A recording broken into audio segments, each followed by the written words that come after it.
Hello दोस्तों, आज हम बात करेंगे बॉडी में फैट कैसे डाइजेस्ट होता है। फैट की डाइजेस्टिव प्रोसेस को समझने का प्रयास करेंगे। हमने ऑलरेडी कार्बोहाइड्रेट और प्रोटीन्स के डाइजेस्टिव प्रोसेस पर अलग वीडियो किया है। आज समझेंगे कि फैट मुंह से लेकर हमारे अन्न नली तक जाने पर इसमें क्या क्या चेंजेस होते हैं और कैसे ये डाइजेस्ट होता है। बेसिकली इसको समझना आवश्यक है, इसलिए क्योंकि इसको समझने से आप इससे रिलेटेड प्रॉब्लम्स और इससे रिलेटेड क्या इश्यूज किस लेवल पर आ सकती है उसको समझ पाएंगे और ओवरऑल एक बेसिक अंडरस्टैंडिंग डेवलप हो पाएगी। तो ये एक बेसिक टॉपिक है, फैट हमारे बॉडी में कैसे डाइजेस्ट होता है। टॉपिक पर जाने से पहले जो लोग हमारे चैनल पर नए हैं उन्हें रिक्वेस्ट करूँगा कि चैनल को सब्सक्राइब करें, वीडियोस को लाइक करें, शेयर करें, फॉलो करें, कमेंट करें, पूरा देखिए। टॉपिक इंटरेस्टिंग है, शॉर्ट में है, इसलिए पूरा देखिए। चलिए शुरू करते हैं इंपॉर्टेंट वीडियो।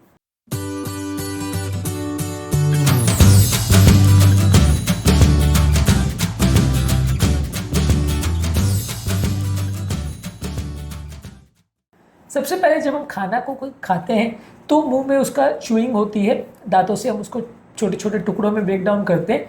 ये तोड़ने का जो प्रोसेस है इसमें डेफिनेटली खाना जो है उसका छोटे छोटे टुकड़े हो जाते हैं तो डाइजेस्ट करना इजी होता है। उसका सरफेस एरिया बढ़ जाता है तो उसको डाइजेस्ट करना, एंजाइम्स के लिए ऐड करना इजी हो जाता है। अगर एक सॉलिड पोलस रहेगा तो उसके अंदर अंदर तक एंजाइम का पेनिट्रेट कर पाना मुश्किल होगा, जबकि छोटे छोटे टुकड़े रहेंगे तो हर सरफेस पर चारों जगह से एंजाइम ऐड करेगा तो काम करना ईजी होगा। मुंह में मौजूद एक एंजाइम लिंगुअल लाइपेज होता है जो कि फैट को छोटे छोटे टुकड़ों में ब्रेक करता है। ये प्रोसेस का हालांकि जो इफेक्ट है वो बहुत ज़्यादा नहीं है, इसलिए फैट का मेटाबॉलिज्म मुंह में बहुत ज़्यादा नहीं होता है। लेकिन फैट को मेटाबॉलिज्म के लिए जो लाइपेज एंजाइम होता है उसका एक छोटा सा अंश मुंह में रहता है, सो लिंगुअल लाइपेज बोलते हैं। ये थोड़ा बहुत फैट मेटाबॉलिज्म में काम करता है। इसके बाद खाना जाता है पेट में अन्न नली के द्वारा और पेट में इसकी चर्निंग होती है। पेट में होता है गैस्ट्रिक लाइपेज जो ट्राइग्लिसराइड्स को डाइग्लिसराइड में ब्रेक करता है और फ्री फैटी एसिड्स में ब्रेक करता है।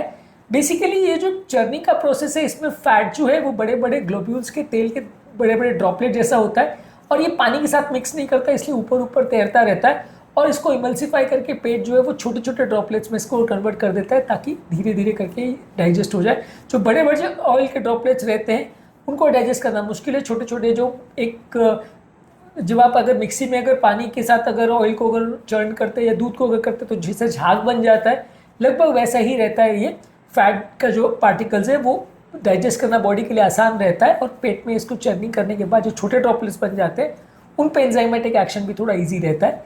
इसके बाद एक खाना पेट से निकल के जाता है इंटेस्टाइन में गॉल ब्लैडर से निकलने वाला जो बाइल जूसेज है ये एक्ट करते हैं इस पर और इसको जो ड्रॉपलेट्स है उसको और छोटे ड्रॉपलेट्स में कन्वर्ट कर देते हैं ताकि एंजाइम्स और बेटर वे में एक्ट कर सके। और इसके बाद आता है पैनक्रियाज में बनने वाला पैनक्रियाटिक लाइपेज जो कि ट्राइग्लिसराइड्स को मोनोग्लिसराइड्स में ब्रेक करता है और फ्री फैटी एसिड्स में ब्रेक करता है और ये सबसे मेन एंजाइम है जो कि फैट डाइजेशन में इन्वॉल्व है। अगर ये प्रॉपर काम नहीं करेगा तो बाकी दोनों लाइपेज कितना भी काम करे इसका कंपनसेट नहीं कर सकते। पैनक्रियाज में बनने वाला लाइपेज सबसे ज़्यादा इंपॉर्टेंट होता है। इसके बाद जो ये फैट है ये माइसिलीज बनाता है। माइसिलीज जो है बाइल के एक्शन की वजह से एक सब्सटेंस बनाते हैं ये फ्लैट के ग्लोबुल्स को जो कि थोड़ा सा वाटर सोल्यूबल होता है और ये वाटर सोल्यूबल पार्टिकल जो है इंटेस्टाइनल सेल्स द्वारा अब्जॉर्ब हो सकता है।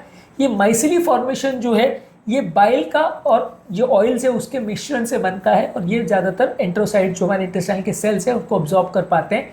एक बार इंटेस्टाइनल सेल्स के कंपोनेंट में आते हैं तो ये कंपोनेंट्स इसको अब्जॉर्ब कर लेते हैं, इसके सेल के बाहरी सरफेस से अंदर की सरफेस की तरफ चले जाते हैं और उसके बाद ये एक बार अंदर जाने के बाद फिर वापस ब्लड के अंदर ये ट्राइग्लिसराइड्स बना लेते हैं, यानी कि ये एंट्रोसाइड्स के अंदर जाकर ट्राइग्लिसराइड बनाते हैं। अभी डायरेक्ट अगर ट्राइग्लिसराइड के फॉर्म में हो तो एंट्रोसाइड्स या इंटेस्टाइन के सेल्स को अब्जॉर्ब नहीं कर पाएंगे।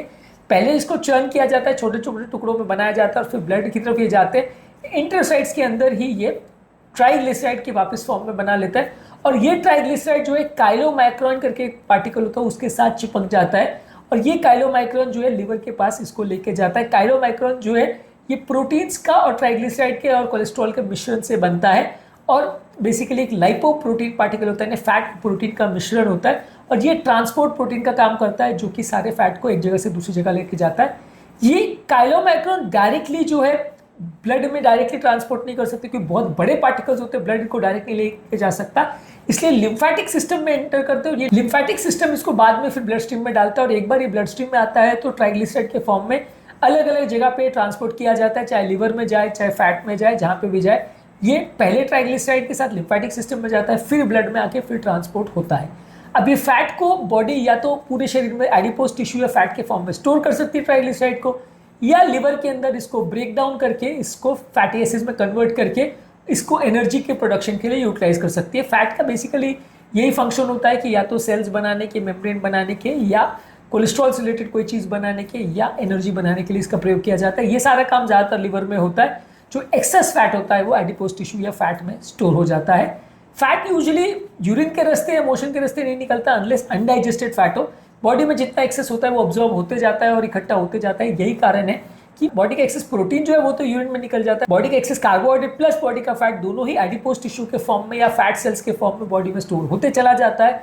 और जितना ज़्यादा आप खाते जाओगे उतना फैट बढ़ते जाता है। बॉडी में स्टोरेज के लिए जो सबसे कॉमनली यूज होता है वो फैट ही होता है। बाकी सारे फूड फॉर्म जो है वो फैट में कन्वर्ट होकर फिर वैसे ही स्टोर होते हैं। बाद में जब वापस लगता है तो आप फैट से उसको वापस ग्लूकोज में और ग्लूकोज से वापस उसको प्रोटीन्स और इस तरह की चीज़ों में कन्वर्ट कर सकते हो। लेकिन ज़्यादातर जो एक्सेस बॉडी में जो भी चीज़ें रहती है वो एनर्जी करेंसी में कन्वर्ट होती है और एनर्जी से फैट में होती है। स्टोरेज के लिए फैट का ही ज़्यादातर प्रयोग होता है। ग्लूकोज बहुत थोड़ी मात्रा में, ग्लाइकोजन बहुत थोड़ी मात्रा में स्टोर हो सकता है। मेजॉरिटी ऑफ द फैट जो बॉडी में स्टोर होता है, मेजॉरिटी ऑफ द ट्राइग्लिसराइड्स या एनर्जी जो स्टोर होती है वो फैट के फॉर्म में ही स्टोर होती है। फ्यूचर यूज़ में जब बॉडी की एक्सट्रीम ज़रूरत होती है तो इसको रीयूटिलाइज किया जाता है। तो ये है बेसिकली फैट का मेटाबॉलिज्म। इसको समझना ज़रूरी इसलिए क्योंकि इसके हर लेवल पे किसी भी एंजाइम में अगर प्रॉब्लम आती है तो आपको बॉडी में प्रॉब्लम चालू हो जाती है और फैट का मेटाबॉलिज्म नहीं हो पाता। इसके लिए इस कॉन्सेप्ट को समझना आवश्यक है। कार्बोहाइड्रेट और प्रोटीन्स पर हमने अलग वीडियोज़ किए, उनको भी ज़रूर चेकआउट करिए। अलग अलग डाइजेस्टिव एंजाइम्स पर हमने वीडियोज़ किए, इनको भी ज़रूर देखिए। उम्मीद करूँगा कि आज के टॉपिक में कुछ नई बातें जानने को मिली होगी। जो लोग हमारे चैनल पर नए हैं उन्हें रिक्वेस्ट करूँगा कि चैनल को सब्सक्राइब करें, वीडियोज़ को लाइक करें, शेयर करें, फॉलो करें, कमेंट करें पूरा।